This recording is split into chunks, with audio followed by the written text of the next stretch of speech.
멕시코에서 법인을 설립한 이후 가장 먼저 부딪히는 벽, 바로 은행 계좌 개설입니다. 계좌가 없으면 세프데이 전자세금 계산서 발행도, SF페이 이체도, 거래대금 수납도 불가능합니다. 오늘은 계좌 개설을 위해 준비해야 할 서류, 자금 세탁 방지 심사 포인트, 그리고 실제 기업들이 놓치기 쉬운 리스크와 지연 요인까지 단계별로 정리해드립니다. 은행 계좌 개설에 반드시 필요한 기본 서류들을 하나하나 짚어보겠습니다. 먼저 RF세 번호가 필요합니다. 이는 멕시코 세무당국 사트에서 발급받는 세무 식별 번호이며 법인은 물론 대표자 개인도 RF세가 준비되어 있어야 심사가 원활하게 진행됩니다. 다음은 법인 정관과 상업등기소 등록증입니다. 공증된 정관과 상업등기소 등록증은 은행에서 기업의 법적 존재와 활동을 확인하는 핵심 문서입니다. 세 번째는 대표 권한 증빙과 신분증 사본입니다. 대표자가 어떤 권한으로 서명할 수 있는지, 그리고 신분이 확실히 증명되는지가 중요합니다. 외국인의 경우 여권과 체류 자격 카드까지 반드시 제시해야 합니다.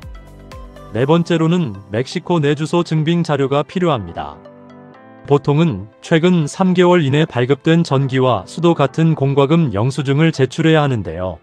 이 서류가 없으면 심사에서 자주 반려되는 경우가 있습니다. 마지막으로 실소유자, 즉 유비오 명세서가 요구됩니다. 은행은 자금 세탁방지법에 따라 회사의 최종 지배 구조를 반드시 확인해야 합니다. 따라서 주주 구조와 소유 지분이 투명하게 드러나는 자료가 없으면 절차가 지연될 수 있습니다. 일부 은행은 사업계획서나 주요 계약서를 요구하기도 하고, 또 최근에는 세무적합성 의견서를 제출하라고 하는 곳도 늘어나고 있습니다. 따라서 처음부터 이 문서들까지 함께 준비해두는 것이 현명합니다. 은행 계좌 개설은 단순히 문서를 제출한다고 해서 바로 열리는 과정이 아닙니다. 멕시코 은행들은 고객 확인 절차와 자금 세탁 방지 규정에 따라 철저히 심사를 진행합니다. 은행 계좌는 금융규제기관의 감시 아래에서 매우 엄격히 관리되는 통로라는 뜻입니다. 만약 대표자가 외국인이라면 여권은 물론이고 멕시코에서의 체류 자격을 증명해야 합니다. 투자자 비자, 거주 카드와 같은 개인 식별번호까지 은행이 확인합니다. 또한 모회사가 해외에 있는 경우에는 본사와 멕시코 법인 간의 투자 구조와 자금 흐름을 투명하게 보여줘야 합니다.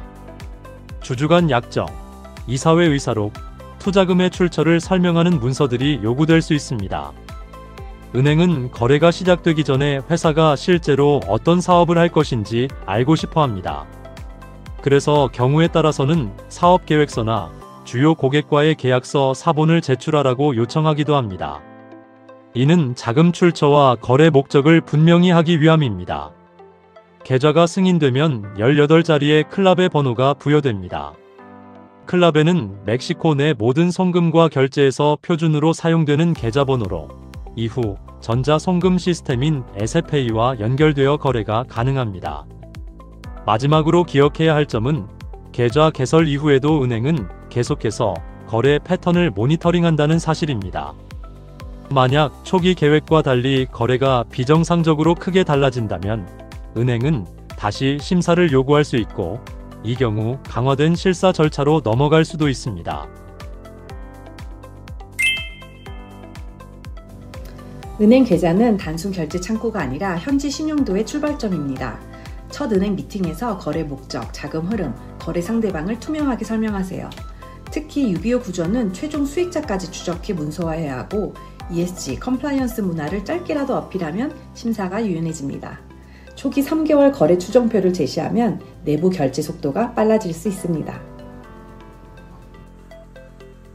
법인 계좌 개설 반려의 상당수가 체류 자격, 대표 권한 증빙 문서에서 비롯됩니다. 임원 변경, 권한 위임 문서가 공증, 아포스티유, 번역 요건을 충족하는지, 멕시코 등기사무소 등록 등 외국 문서의 현지 법적 효력이 살아있는지 먼저 따져보세요. 법인 실소유주 명세서 작성 시 형사 책임, 과태료 리스크를 정확히 인지해야 하며 개인정보 보호 동의와 기록 보관 의무도 놓치지 마십시오. 계좌 미보유 기간엔 CFA 발행, 매출 신고가 막혀 현금 흐름, 세무가 동시에 흔들립니다. 법인 설립 직후 전표, 계정 과목 체계를 잡고 계좌 개설 즉시 은행 계정 조정 프로세스를 가동하세요. Opinión de cumplimiento를 주기적으로 관리하면 은행 재심사 때 큰 힘이 됩니다. 거래처 사전 등록 한도 관리도 잊지 마세요. 한 업체는 설립 직후 LF세 발급 지연으로 2달 이상 계좌 개설이 밀렸습니다. 주요 고객의 선금을 받지 못해 한국 본사 계좌로 우회하려다 외환 규제 경고를 받아 계약이 보류되었습니다. 해결은 임시 비용 계좌 거래 개시 계획서 제출, 주소 증빙 명의 정비로 돌파했습니다. 또 다른 사례로 3단 지분 구조의 외국계 회사의 경우 최상위 수익자까지 소명 못해 실사 전환으로 5주 추가 소요된 경우도 있었습니다. 지분도 주주 간 약정, 이사회 의사록을 정리해 자금 흐름 투명화 후 통과될 수 있었습니다. 마지막은 성공 사례로 설립 2주 내 서류 패키지 제출, 은행과 거래 시나리오 공유, 첫 90일 거래 추정표 제시하였습니다. 은행 내부 컴플라이언스와 병행 협의로 3주 만에 개설될 수 있었습니다. 은행 계좌 개설에 대한 내용을 다시 한번 체크리스트로 정리해 보겠습니다.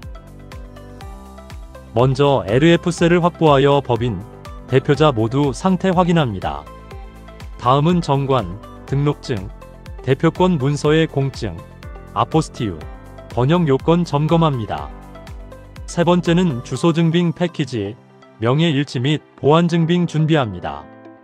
그리고 UBO 명세서, 최종 수익자까지 추적, 문서화합니다. 다섯 번째는 사업계획, 거래 추정표, 첫 90일 자금 흐름 시뮬레이션 준비합니다. 또한 세무 적합성을 확인합니다. 마지막으로 개설 후 모니터링을 통해 거래 패턴 급변 시 실사 대비합니다. 이 7가지를 점검하고 확인하는 것이 은행 계좌 개설에 많은 도움이 될 것입니다. 다음 에피소드에서는 사무실 공장 임차 시 유의사항에 대해 안내하겠습니다. 감사합니다.